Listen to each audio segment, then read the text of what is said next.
Without further ado, let's start my talk with some pictures. Let's look at this girl. What is she doing? Is she sneaking? Probably. Another pic of hers. She looks so happy with her food. And do you recognize that this girl is me? Honestly, growing up, I was never skinny. And no matter how hard I tried working out at home, I never looked the way I wanted. And I always looked up to the gym goers who lift weights with confidence. Deep down, I wanted to be one of them. But I always told myself, maybe I'm not ready. I think that I should lose some more weight before hitting the gym.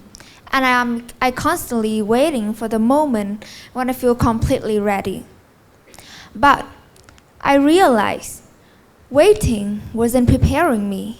It was paralyzing me. So one day I decided to hit the gym no matter what, despite being unsure and unprepared. And I know I'm not alone in this. So I have some questions for you, so please raise your hands if you feel relate. First, how many of you here have thought of going to the gym, but just not yet? Quite a lot, right? How many of you here have thought that you should lose some more weight before hitting the gym, as if gym are only for fit people? Just raise your hands. Wow, even more. And the last question. How many of you here have thought of creating something new, whether it's fitness or creating a project, but you are just waiting for the perfect moment when you feel completely ready? Thank you. Most of you here, right? But I tell you something, that perfect moment doesn't exist. And we constantly feel unprepared and unready before doing something new.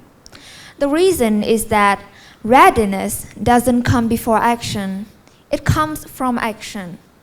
So today, I'm gonna talk and explain why we constantly feel unprepared by digging deeper into our brain's protection mechanism. In our brain, there's something called limbic system, and it controls the fight or flight response. This response occurs when we are exposed to an either mentally or physically terrifying experience, and it prepares us to either deal with the problems directly or flee away for our safety. And due to this response, our brains react to new challenge as threats, as if we are moving closer to the edge of a cliff. That's why when we face new challenge, for example, standing here as a TEDx speaker, we usually feel demotivated and afraid. And now, for example, you have already been brave enough to step out of the comfort zone, and people start to tell you, trust the process, and everything will get better. But is it really true? I don't think so. I believe trust the process is a lie if you think that it means things will get better over time.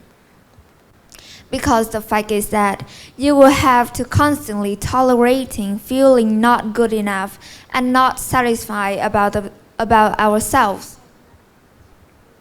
To illustrate this, I will introduce to you something called the cereal bowl theory. Okay, this is the body fat, and this is the amount of fat loss after 1 day of training. 2 days of training, and this is 7 days of training, discipline, and effort. This is the remaining. And this is also the reason why many of us quit half the process. But that's not everything. This is the amount of fat gain after one cheat meal. And right at this moment, every of our effort feels wasted, and we feel like we are back to square one. So, why does one small setback hurt more than 7 days of progress? Neuroscientists call this loss aversion. Simply put, we can feel the feeling of upset much more intensely than the joy of gain. For example, when we find $10, we are twice as upset as how happy we are when we find $10. Another example is that when our favorite t-shirts are stained or lost, we are much more upset than how happy we are when we buy a new one. But even when we experience an achievement, our feeling of pride and happiness doesn't last long as well. For so long, I have always thought that by achieving success, I can be happy and proud of myself. But the fact is that even when I have my dream scholarship, I still do not feel totally proud of myself, and that happiness only lasts for several days. So I decided to stop chasing that feeling.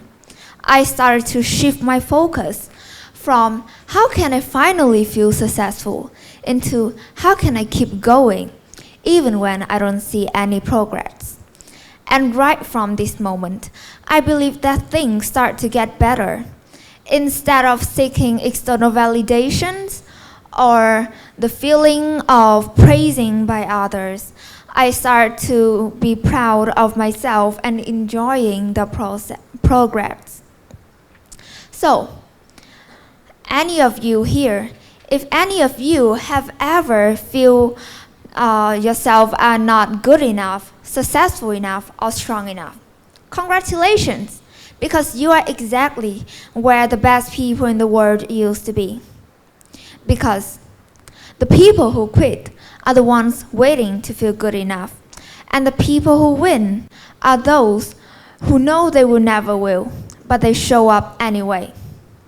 Back to the girl at the beginning of this talk, which is me. She used to sneaking around and hide from others, afraid to be seen. But now, she decided to step out of her comfort zone, and she lifted weights with a shaky hand, and right at this moment, she's standing here talking with a shaky voice. But she doesn't hide from others anymore, and neither should you. Thank you.